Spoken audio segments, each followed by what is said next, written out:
All right. Now we're going to look at the waiver of indictment. As you guys can see, the AUSA filed an information. Now, a lot of the time, guys, the reason why he has to do a waiver of indictment is because you're judged by your peers when a grand jury goes ahead and files an indictment against you. So obviously the defendant had to waive him getting indicted. But with all this information, he would have got indicted anyway, so it don't matter, right? And you know what? Now that I think about it, the other reason too why they probably filed an information was because there was other people involved in this conspiracy that might have been cooperating that they didn't want to necessarily indict, so they filed the information. Right? So next, we're going to look at his plea agreement, okay, guys? So for some of you guys that are wondering, our boy Hushpuppi pled guilty, okay? And this plea agreement has me very... because there's some things in it that don't add up. But we're going to break it down here. Obviously, as you guys can see, my man was committing all kinds of fraud all over the place. And they had him dead to rights. So obviously, he's going to plead guilty. He ain't going to fight it. Okay? Someone said flush puppy in the chat. Y'all are hilarious. All right, before I read this plea agreement, let me hit some of these super chats real quick. And thank you guys so much for the support, man. Appreciate it greatly. Okay, Lil Bro, $2. How much to react to my song live? I'm not going to play any music, man, because you never know with copyright. Christian Warsham, $5. Hit the like button. Yes, guys, hit that like button. Get me to 2,000 likes. There's 2,000 you guys watching. Get me to 100% engagement. It'll be awesome if you guys could do that for me. What do we got here? We got 1.9, guys, 100 more likes. And then we got Cultured, $5 tuition. Thank you so much. Shozen Hanma, Kamehameha the like I did. Thank you so much, bro. Michael Mistro, get the likes up, $2. And okay, I think I read all these other chats. Hit the like button. Okay, likes are free. That's Michael Mistro. Okay, I think I read all these things. Okay, so guys, start getting your questions in now. Start super chatting in your questions if you got questions for me. Because and then also, you know what, while I'm at it, you know, give me 1 second, guys. What I'm going to do is I'm going to actually see if I can get the YouTube video of them arresting Hushpuppi. If someone in the chat has it, drop it in the chat. Has a link, but that isn't going to get me hit with copyright, hopefully. You know what I'm saying? Because obviously, a lot of the time when the last time I did the O-Block thing, they hit me with a copyright, man, and it fucking sucks. Hushpuppi arrest. Let me see if we can get a video on this joint. Dubai police video. All right, let me see if I can open this thing up here. All right. And this is from who? Channels Television. All right, hopefully I don't get hit with a copyright. We'll play a little bit of it. All right, but anyway, regardless, let's look at this document here. So, United States District Court for the Central District of Florida, plea agreement for defendant Ramon Abbas. This constitutes a plea agreement between defendant Ramon, which he did the right thing, by the way, by pleading guilty, because if he didn't plead guilty, I'll tell you all this right now, my man would have been fucking cooked. This constitutes a plea agreement between defendant Abbas, also known as Ray Hushpuppi or Hush, and the United States Attorney's Office for the Central District of California. In the above captioned case, this agreement is limited to the USAO and cannot bind any other federal, state, local, or foreign prosecuting, enforcement, administrating, or regulatory authorities. Defendant obligations. Defendant agrees to A, give up the right to indictment by a grand jury and at the earliest opportunity requested by the USAO and provided by the court, appear and plead guilty to the count 2 of the information, United States versus Ramon Aluwana Abbas, case number, etc., which charges the defendant with conspiracy to engage in money laundering in violation of 18 U.S.C. 1956. B, not contest facts agreed to in this indictment. So he's going to plead guilty, guys, to conspiracy to engage in money laundering, because everything else would have gave him a lot of time, right? C, abide by all agreements regarding sentencing contained in this agreement. Here, let me enlarge this for y'all real fast.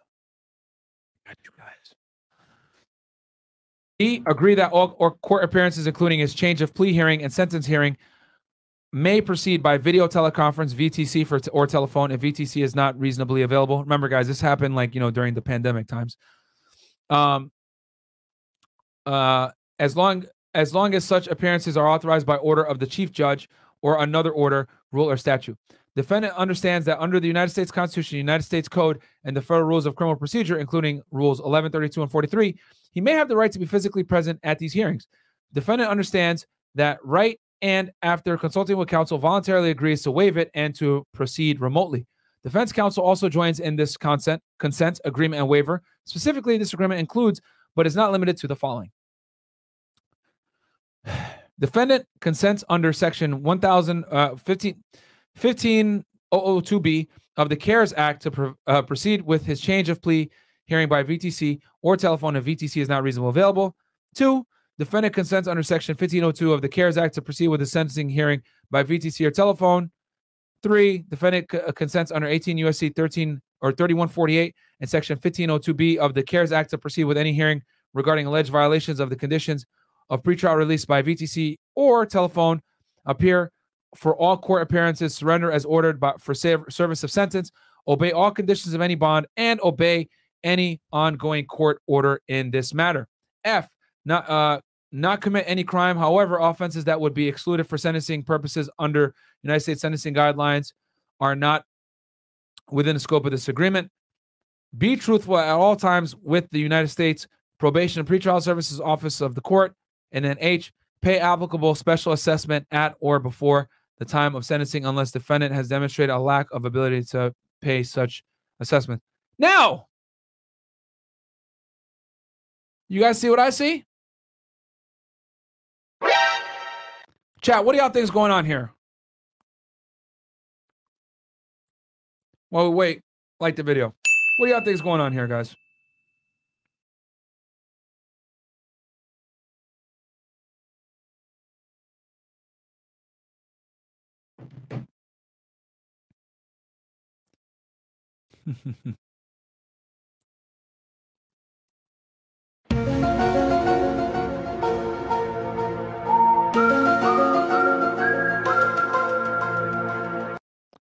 It's redacted, guys. Which I'll tell you this right now. I don't see many plea agreements redacted like this.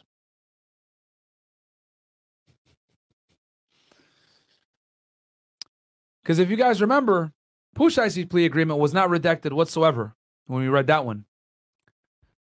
So let's continue reading.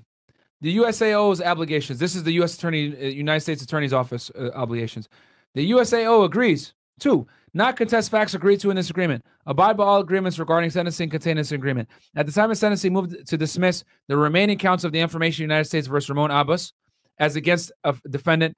Defendant agrees, however, that at the time of the sentencing, the court may consider any dismissed charges in determining the applicable sentencing guidelines to range, the propriety and extent of any departure from that range, and the sentence to be imposed. All right, guys, that's very important. So let's break that down real quick.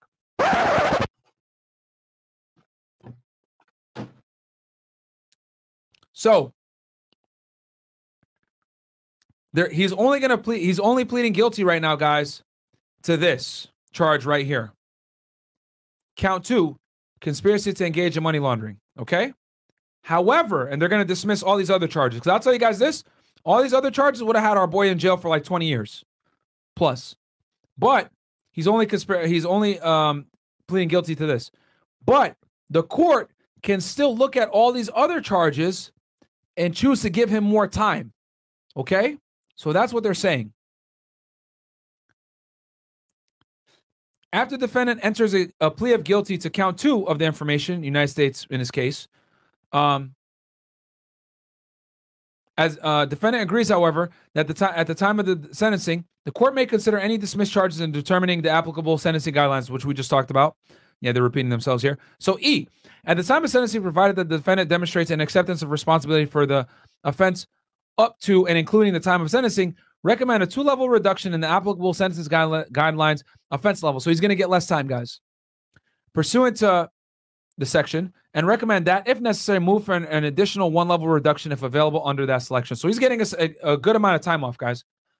Except for criminal tax violations, including conspiracy to commit such violations chargeable under 18 U.S.C. 371, not further criminally prosecute defendant for violations of 18 U.S.C. 1956, conspiracy to engage in money laundering, and then all these other charges here that he has, right? Evidence obtained by the FBI during the search of defendant's cell phone pursuant to a search warrant obtained on or about August 12, 2020, and Evidence seized by FBI. Remember, guys, so they arrested him. They got his phone around August 12th, and they did a search warrant. So evidence seized by the FBI during searches of defendant's online accounts pursuant to search warrants obtained on or about April 23rd, 2020.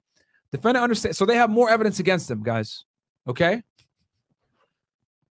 So I guess they're not going to use that against him. Defendant understands that the USAO is free to criminally prosecute defendant for any other unlawful past conduct or any unlawful conduct that occurs after the date of this agreement. Defendant agrees that at the time of the sentencing, the court may consider the uncharged conduct and determining the applicable sentencing guidelines range, the propriety and extent of any departure from that range, and the sentence to be imposed after consideration. And then here we fucking go.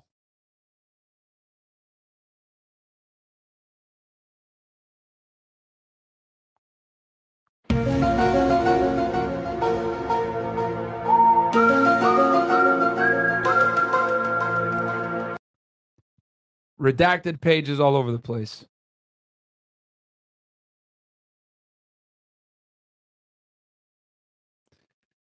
Nature of offense.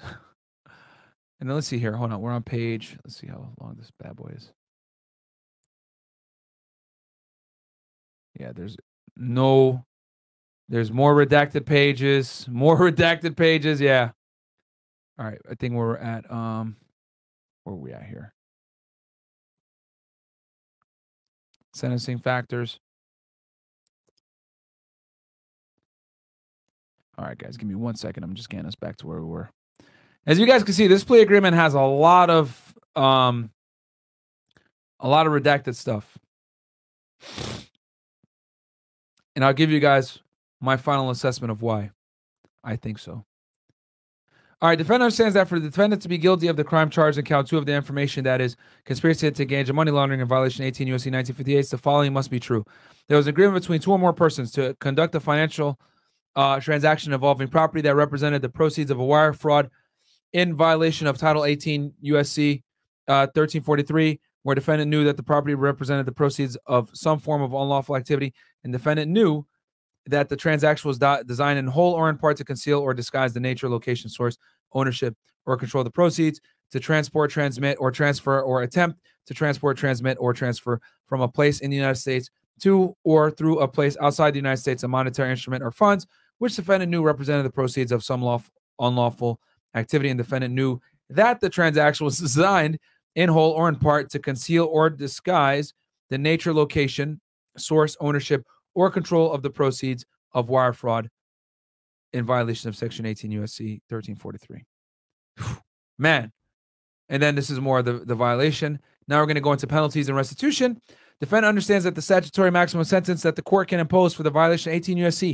1956 as charged information is 20 years imprisonment, a 3-year period of supervised release, a fine of $500,000, or twice the gross gain or gross loss resulting from the offense, whichever is greatest, and a mandatory special assessment of $100.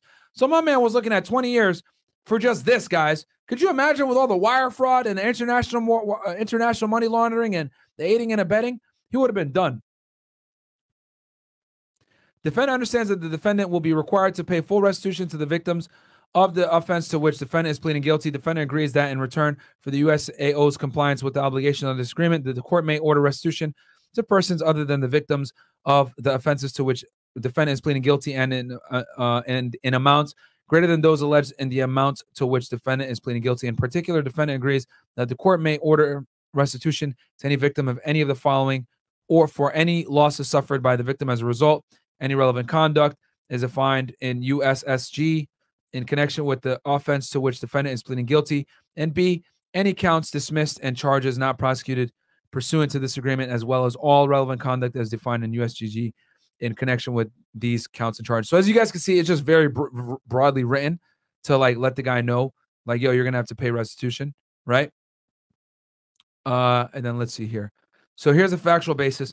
Defendant admits that the defendant is in fact guilty of the offense to which the defendant is agreeing to plead guilty. Defendant and the USAO agree that the statement of facts provided below and agree that this statement of facts is sufficient to support a plea of guilty to the charge described in this agreement and to establish the sentencing guidelines factors set forth in paragraph 17 below, but is not meant to be a complete recitation of all facts relevant to the underlying criminal conduct or all facts known to either party that relate to that conduct. So, and then they write the facts here, which we went over in excruciating detail on the criminal complaint, right? And these are the facts right here, right? So they're talking about how he defrauded all the people, which we read during the criminal complaint in detail and the information. So they're making, now he's effectively agreeing to it, right? He's saying like, yes, I did all this stuff. I was involved. And I stole this money. So defendant admits to the following approximate actual or intended loss amounts foreseeable to him in connection with the victims identified in the information in this plea agreement. Foreign financial institution, approximately $14,700,000, right? AKA 13 million euro. Victim companies in UK, approximately 7,740,000 or 6 million pounds.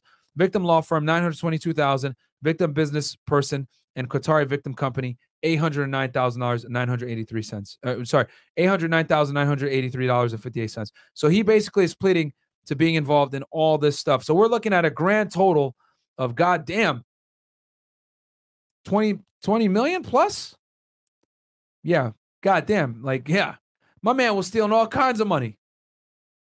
Defendant admits that all the money laundering described above was sophisticated, extensive, and involved multiple persons. And then here's the sentencing factors here, right, which they're looking at here. He's looking at underlying offense level, fraud scheme outside the U.S., sophisticated means, conviction under 18 U.S.C. 1956, sophisticated laundering. So these are all enhancements, guys. CC +1 +1 7. So this is all going to go into the factor of him getting more time. Okay. So waiver of constitutional rights. Defendant understands that by pleading guilty, defendant gives up the following rights: the right to persist in plea of not guilty, the right to a speedy and public trial by jury, the right to be represented by counsel, and, if necessary, have the court appoint counsel at trial. Defendant understands, however, that the defendant retains the right to be represented by counsel, and if necessary, have the court appoint counsel at every other stage of the proceeding. And then waiver of appeal of conviction, right? So he ain't going to waive. Limited mutual waiver of appeal of sentence. And then more redacted stuff.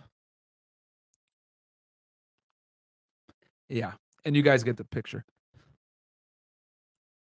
All right. So this was, and then they signed this April 7, 2021. Here he is, signed it April 7, 2021. The attorney, this is his defense attorney.